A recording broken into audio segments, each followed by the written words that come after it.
The first military evacuation plane has touched down in Germany from Sudan. It's one of 3 German flights carrying more than 300 people in a high-risk operation.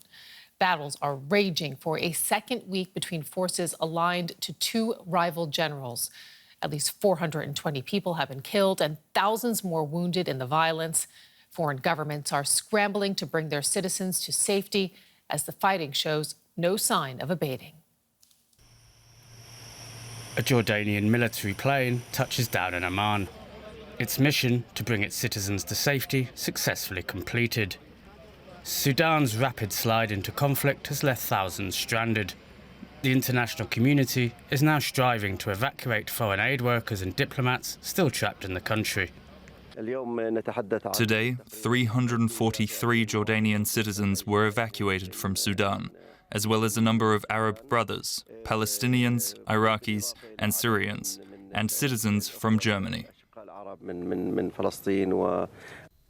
Jordan's operation follows extraction missions by foreign governments, including Germany, Italy, and Spain, as the conflict continues to rage. The US, Canada, and the UK have now closed their embassies in Khartoum and transported staff out of Sudan.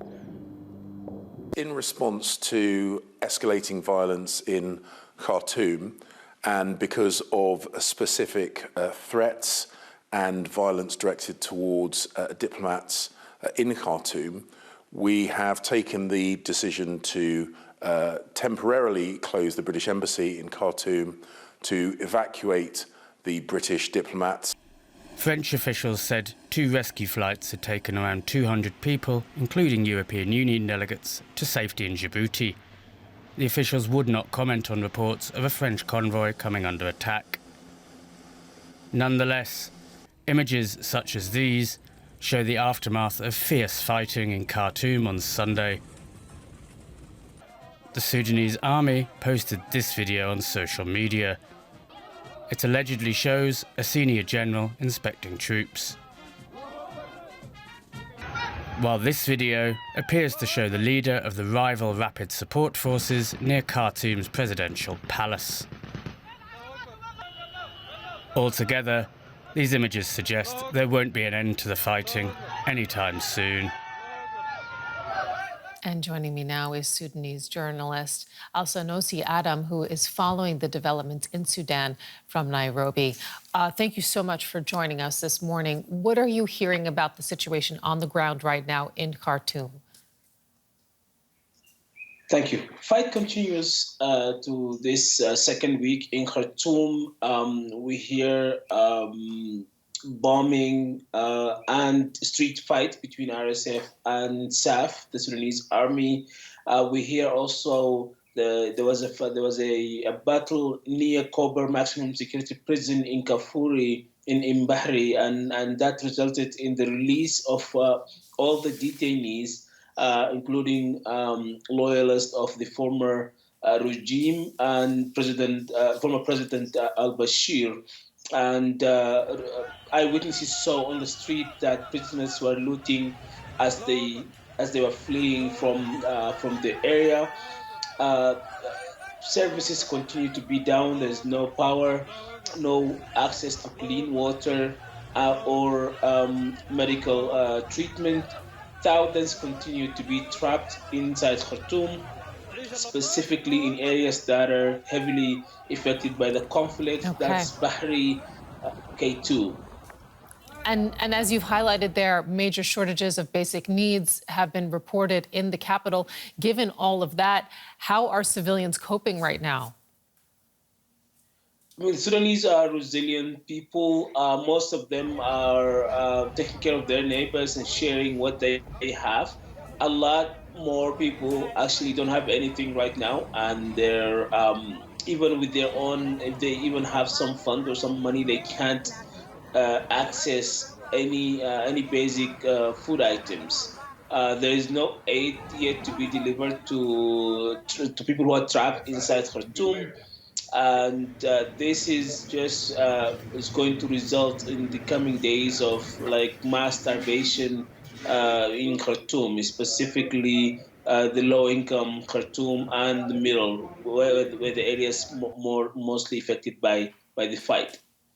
And while people on the ground deal with those conditions, those incredibly challenging conditions that you've highlighted, hundreds of foreigners, meantime, have been evacuated or fled. What does that likely mean now for the fighting? Is it likely to intensify as more people leave? Absolutely. I believe that for the past 10 days or so, both parties are being a little bit careful where they're pointing their guns and what kind of destruction they're causing, due to the fact that the diplomats and foreign nationals are still in the country. Right now, after the evacuation of most of the international community, it's going to be more intense than it was. Journalist Alsa Nosi Adam joining us from Nairobi. Thank you so much for joining us. Thank you. And let's get more on the situation, in particular, those evacuations that we mentioned. I'm joined now by DW correspondent Matthew Moore. Matthew, good to see you. Foreign governments are evacuating their citizens from Sudan. What can you tell us about the German efforts? Good morning, Sarah. Yeah, the first plane involving the German rescue mission landed in Germany this morning. A second and third aircraft are due to land later today. And it's really a high-risk, high-stakes rescue involving, well, we now know more than 300 diplomats, aid workers and their families have been rescued. And there are some non-German Europeans in there. And it's involved 1,000 German army soldiers, including paratroopers. And normally, Sarah, the German parliament needs to authorise such a mission involving German military forces. But in this case, it just wasn't possible given the need for speed. And it all comes after, it comes as huge relief for officials and families because it comes after not one but two stalled attempts at this rescue. Earlier in the week, there was an issue with the risks where a mission had to be abandoned. And then on Saturday night, when these planes set off for Khartoum, they actually had to turn around because they didn't have the right landing permits. And officials from the German Ministry of Defence and the German Foreign Ministry have been working with army leaders, military leaders to get to this point, and it was only on Saturday evening that the Chancellor was able to give the go-ahead to undertake this mission. And as you've been highlighting there, the ongoing fighting impacting some of these evacuation efforts. Just walk us through some more of the details there. Much of the fighting, Sarah, is happening in an area where the Khartoum airport is located, meaning that civilian air traffic has been suspended and that airport wasn't available. And it was only the Germans and other allies managed to get use of a military airbase north of the city that was under the control of the Sudanese government. And so those fleeing essentially had to make their way to that airbase on their own across the vast capital at huge risk, as we know. And basically, this has come as a kind of a race against time because there's a current ceasefire in the capital, and that's due to finish tonight at some point. They don't know when that will end. So it was basically a key. The key was to get everyone out before that ceasefire ends. Matthew Moore, joining us from Berlin. Thank you so much.